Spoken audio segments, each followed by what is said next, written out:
Hello Capricorn, Capricorn Rising, and of course all of you Capricorn Moon people out there. This is your weekly astrological and card horoscope for the week starting February 10th, 2020. And just a quick reminder for everybody out there, should you ever wish to get a session with me, you do need to go on ahead to my website. It's integrativemysticism.com, or of course you can also just simply follow the links below. So what is going on when it comes to your astrology over the course of this coming week? Well, Capricorn, on Monday, we've actually got Venus, planet of love, harmony, affection, peace, the finer things in life, attraction, in your fourth house of your home, the domicile, family, home-based business operations, forming a tight conjunction with Chiron, already in the same space. Now, Chiron, you've probably heard me refer to it as baggage before, right? It's the wounded healer. It's the dark cloud hovering over. It's the area that talks about where we might have sort of an emotional or spiritual contusion of some kind. Well, with Venus conjunct Chiron on Monday, there is something coming in to dissipate those clouds, to remove a scar, or to heal and restore something that is suffering a bit of a spiritual contusion to optimal energy levels. And with Venus and Chiron together in that fourth house, this could be relating to a matter of home and family, maybe even bringing peace to an existing challenge going on there, maybe something going on with your relatives, or maybe something going on the home front for you. Quite possibly with Venus conjunct Chiron, this could also talk about going back to your roots, going back and taking care of something that is ancient, something that we've been maybe even building our lives around dealing with, or coping with, or overcompensating for as it relates to our roots in our past. Venus can show up as either a gift, a peace offering, or quite possibly even something coming to us that we can apply immediately to this circumstance. And with Venus involved, this could be a huge turning point for all that are a part of this circumstance. This can also be great news for removing some kind of obstacle or something from your past or your household's past on a financial level, allowing for things to be a lot more comfortable. Venus does rule the finer things in life, and quite possibly also give you a bit of a launch, or maybe a partner a launch, when it comes to a breakthrough, both financially and socially. On Thursday, Venus, still in the same area, that fourth house of home and family, is going to be in a T-square with the North Node, which is currently in Cancer, your seventh house of partnerships, your closest one-on-one relationships. That's your boyfriend, girlfriend, BFF, business partner, husband, wife, and your roommate, all the people you have your closest one-on-one relationships with, and the South Node, which is actually in your sign. Now, these are very important mathematic points in the chart because they talk about, well, they're one of the only things that really talk about karma, I guess you could say, or spiritual lessons. The North Node in Cancer, and that seventh house being our biggest challenges with our biggest rewards. The South Node in our sign, it looks like this week, being more about where we cut corners, our crutch, what we do to take the edge off, possibly where we go to hide, where we miss out on life by taking it a bit too easy. Now, with Venus creating this T-square, there is going to be some kind of breakthrough coming in. Again, possibly a gift, the assistance of another person, or possibly some kind of partnership or new alliance that is actually going to be strengthening one area of these nodes. Now, my urging is always lean into that dang North Node. Lean into the biggest challenges and biggest rewards, because what's the point of life if you're not?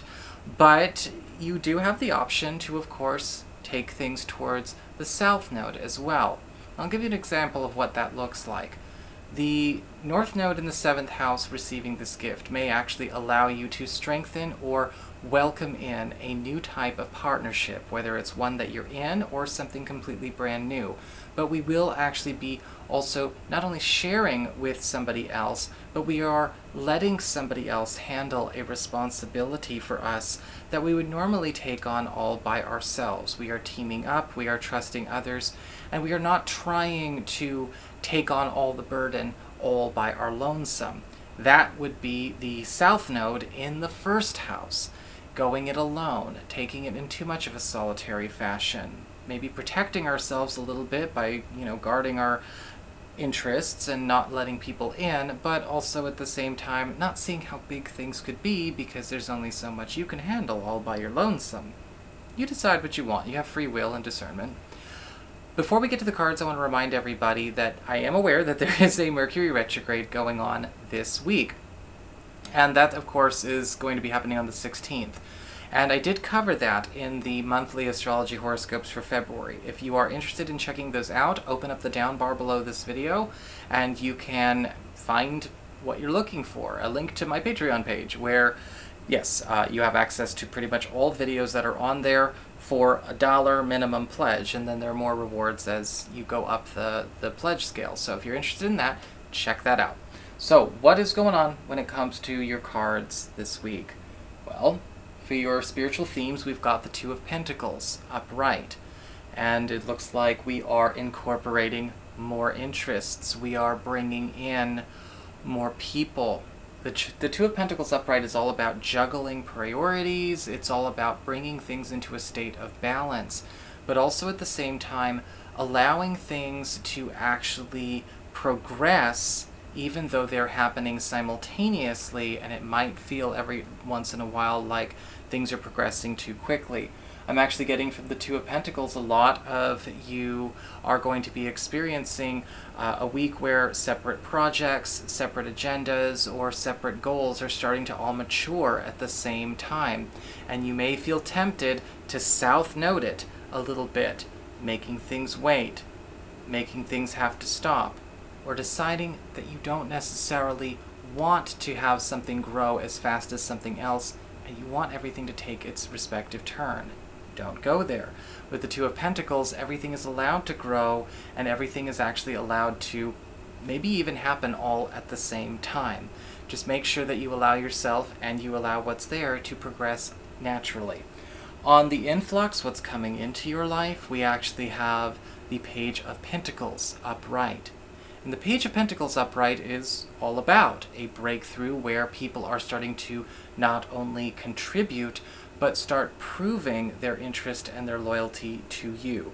With the Page of Pentacles, new offers are coming in, possibly for new directions to take your life experience, or maybe allowing you the opportunity to enjoy a little bit of a break while people are offering to take things off of your hands. With the Page of Pentacles, we see things that were once just ideas in our head, or maybe things that we put on paper, starting to grow and substantiate in our everyday experience. You've successfully manifested, it seems, quite a few things. On the outflux, what's going away, we've got the Two of Cups in reverse.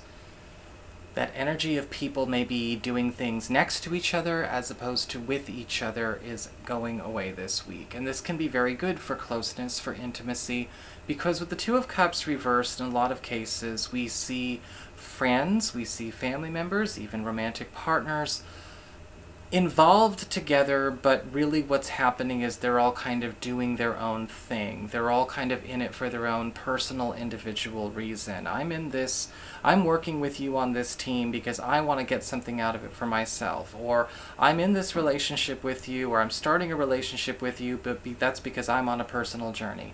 Now, of course, that's not something that we want to include people in on. We don't turn people into objects and means to an end for us. But sometimes it happens on accident. We may be finding out that people in a workforce, or maybe, again, certain family members or friends, are behaving in such a way. Luckily this week with the outflux, that trend is going away. It's dissolving, and people are either going to start working together and working with each other, or doing it by themselves, which honestly is an okay option as well, if they can't do it the other way. Going down to the mundane, we actually have for your material concerns the Emperor upright. And a lot of you Capricorn people are going to be finding that an authority figure and you are changing something either on the work front or on the financial front in a way that takes things in a direction that is more forward or more your priority forward, I'll put it that way.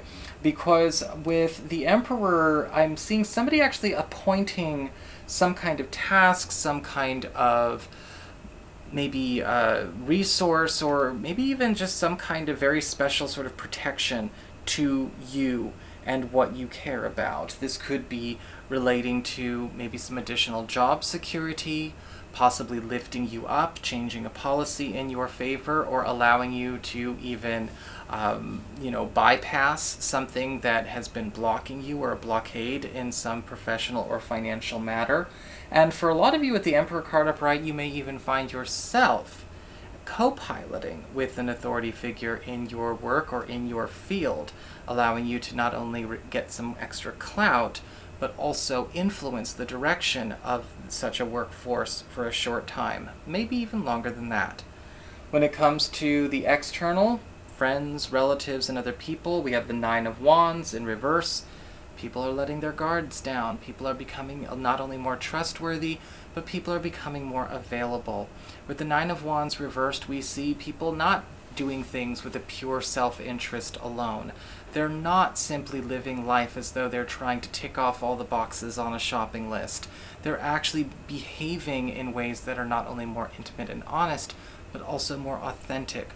The whole way around, friends, relatives, and lovers alike, which is very, very nice, because somebody is letting their guard down, possibly more than one. The energy I'm getting is this is happening for a lot of people, so don't try and assume it's just one kind of person. You'll be missing out.